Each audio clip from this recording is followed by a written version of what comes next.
Silakan Kakak Ansi. Ke Dirjen PKTL Pak Ruanda, saya mohon bantuan Pak. Kemarin NTT itu ada bencana Seroja 5 April 2021, dampaknya 3 desa di Oesena, di Amarasi itu ambles Pak. Patahan, retak, sudah tidak bisa ditinggalin lagi Pak. Dan kemudian Bupati Kupang dan masyarakatnya sudah datang ke fraksi PDI Perjuangan juga bertemu dengan saya. Mereka sudah bersurat ke Menteri, diantar langsung ke sana, saya sertakan staf saya untuk mendampingi mereka. Mereka minta sekitar 10-12 hektar di hutan produksi terbatas Pak, kalau boleh mereka direlokasi untuk pemukiman. Tolong Pak, ini mereka nih korban sekarang sudah musim hujan.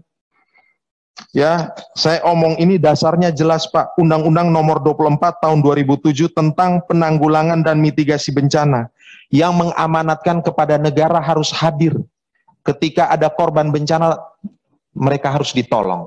Dan ini yang mereka minta bukan lahan usaha tetapi pemukiman, dan mungkin sedikit lahan pertanian untuk skala rumah tangga mereka. Ada 3 dusun Pak, suratnya sudah diantarkan langsung. Kalau boleh dipercepat Pak, itu aja. Saya bicara kepentingan rakyat semua Pak. Terima kasih. Terima kasih Kakak Ansi. Ini perlu diperhatikan dan segera Pak, tentang penduduk yang memang butuh pemukiman. Jangan sampai kita tebang pilih nih. Kalau urusan bisnis cepat, kalau urusan ini malah urusan masyarakat malah enggak. Jadi tolong ini benar-benar diperhatikan. Pak Ketua, ya bisa tambah sedikit. Masih ada kaitannya, masih ke Pak Ruanda mungkin. Laporan kita tim kunjungan kerja spesifik ya, Panja penggunaan pelepasan dan perusakan kawasan hutan ke Bangka Belitung kemarin, menyambung soal itu. Itu kan kita temukan ada 3 kasus di sana ya. Yang pertama, perusakan hutan produksi di Bukit Betung Sambungri itu, yang konon kabarnya dilakukan oleh masyarakat, tetapi kemudian izin pinjam pakainya itu diajukan oleh PT Timah.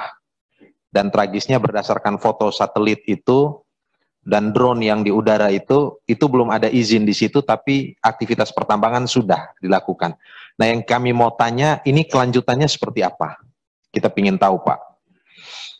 Yang kedua juga soal potensi perusakan hutan produktif ya, termasuk mangrove yang dialihfungsikan dalam kasus Bangka Belitung itu banyak ke tambak udang faname. Itu kemarin kita temukan di lapangan juga. Ini bagaimana kelanjutannya?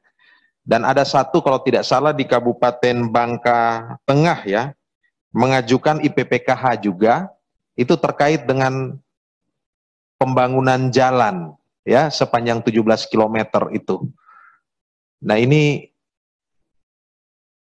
setelah kita diskusi ini seperti apa, tetapi poin saya begini Pak, dalam kasus Batam, dalam kasus Bangka dan mungkin banyak yang lain ada dalam tanda petik pasal keterlanjuran itu Pak. Nah ini saya kemarin ke Pak Dirjen Begakum saya sampaikan cukup tegas Pak, ini keterlanjuran yang by design, keterlanjuran yang memang diinginkan dan dikehendaki, maka ke depan tolonglah stop lah. Maka peta ini menjadi penting, saya menyambung pembicaraan ini Pak, supaya konsisten kita untuk menjaga kawasan ini sesuai dengan peruntukan dan seterusnya. Kalau tidak nanti keterlanjuran ini seolah-olah menjadi justifikasi Pak. Padahal keterlanjuran ini bukan harus dibenarkan, mestinya diperbaiki. Lahan yang sudah kritis bukan berarti jadi pembenaran untuk kemudian dialihfungsikan, tetapi mungkin harus direboisasi. Mungkin itu Pak. Terima kasih. Lanjut. Izin di respon langsung Bapak. Terima kasih Bu Kiki, Pak Hermanto dan Pak Ansi mengenai yang disampaikan oleh Pak Hermanto. Jadi ini terkait dengan analisis spasial khususnya untuk peta penutupan lahan kami Pak. Jadi ini diupdate setiap tahun sekali Bapak.